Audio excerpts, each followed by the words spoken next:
السلام علیکم۔ سوال کا پیدا ہونا انسانی دماغ کی حرص ہے، یہ قول مشہور انگلش فلسفہ دان تھامس ہابس کا ہے، جو کہ ارسطو کو فالو کرتے تھے۔ انسانی دماغ کی جبلت سمجھ لیں کہ اس کے پاس کبھی بھی سوال ختم نہیں ہوتے، اور شاید اس کی وجہ یہ ہو سکتی ہے کہ انسان کو اپنے سوال کے جواب ملنے کی امید ہوتی ہے۔ تو آج کی اس ویلاگ میں ہم نے وہ ان گنت سوال جو انسان کے دماغ میں پیدا ہوتے ہیں، ان ان گنت سوالوں میں سے چند سوالوں کا انتخاب کیا جو انسان کے لیے ہمیشہ سے کسوٹی بنے رہے ہیں، اور ان چند سوالوں کے جواب ابھی تک سائنس نہیں ڈھونڈ سکی۔ ان چند سوالوں میں سے جو سب سے پہلے سوال کا ہم نے انتخاب کیا وہ کون سا ہے جی؟ کائنات کیا چیز ہے؟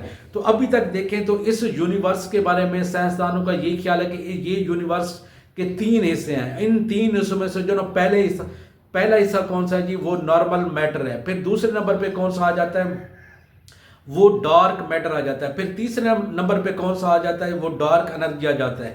پھر اگر اس کو تناسب کے اعتبار سے دیکھیں تو اس میں جو نارمل میٹر ہے، جو پہلا حصہ ہے، وہ 5% ہے۔ پھر دوسرے نمبر پہ اگر ڈارک میٹر کو دیکھیں تو وہ 25% بنتا ہے۔ پھر اگر تیسرے نمبر پہ جو ڈارک انرجی ہے وہ باقی 70% وہ ڈارک انرجی ہے۔ تو یہ کائنات کے ابھی تک 3 حصے دریافت کیے جا چکے ہیں، اور دلچسپ امر یہاں پہ یہ ہے کہ سائنسدان صرف اور صرف ابھی تک اس کائنات کا جو نارمل میٹر ہے، جو 5% حصہ ہے، اسی کے بارے میں جانتے ہیں، اور یہ بھی حقیقت میں دیکھا جائے تو یہ کم نہیں ہے۔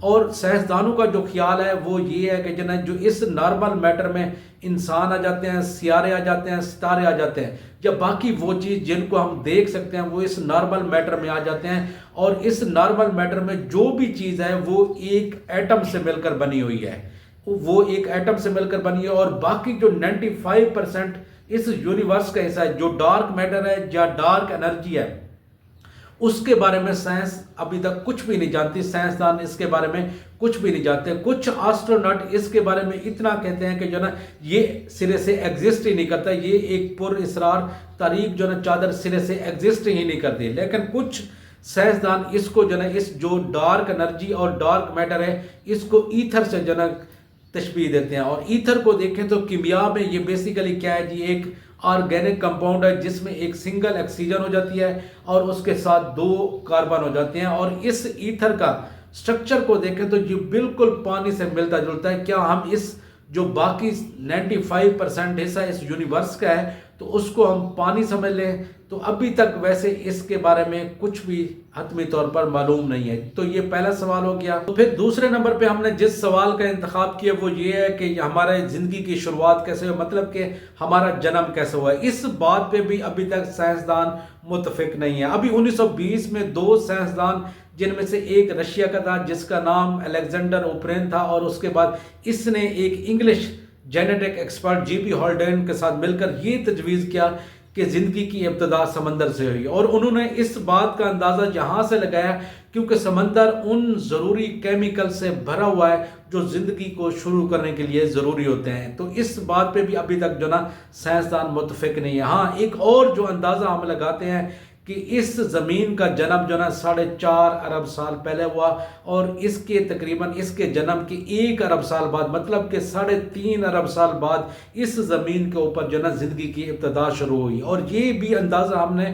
اس بات سے لگایا جو ہمیں ہڈیاں ملتی ہیں یا اس کے علاوہ جو باقی فاسلز ملے ہیں، اس سے ہم نے یہ گیس کیا ہے کہ اس پہ زندگی کی ابتدا 4.5 ارب سال پہلے ہوئی ہے۔ پھر تیسرے نمبر پہ جس سوال کا ہم نے انتخاب کیا وہ یہ ہے کہ کیا چیز ہمیں انسان بناتی ہے؟ انسان نے اپنے آپ کو پہچاننے کے لیے کچھ ایسی خصوصیات بیان کی ہیں جو کہ بالکل غیر معمولی سمجھی جاتی ہیں۔ ان میں سے جو سب سے پہلی آ جاتی ہے، انسان یہ دعویٰ کرتا ہے کہ اس کے پاس زبان ہے، وہ پھر پیچیدہ اوزار بنا سکتا ہے، پھر تیسرے نمبر پہ ان پیچیدہ اوزار کو استعمال کر سکتا ہے۔ تو ہم نے یہ دیکھا کہ یہ برتری انسان کی آکٹوپس، کوے اور طوطے نے چھین لی۔ پھر انسان یہ دعویٰ کرتا ہے کہ اس کے پاس بہت بڑا دماغ ہے۔ یہ حقیقت ہے کہ انسان کے پاس بہت بڑا دماغ ہے، مطلب اس میں بہت زیادہ نیورون ہوتے ہیں، اور 86 بلین کے قریب نیورون ہوتے ہیں، جو کہ گوریلا جیسے جانور سے بھی 3 گنا زیادہ ہے۔ لیکن دوسری سائڈ پہ دیکھیں تو ہاتھی کے پاس اس سے بھی کہیں زیادہ نیورون ہوتے ہیں۔ پھر انسان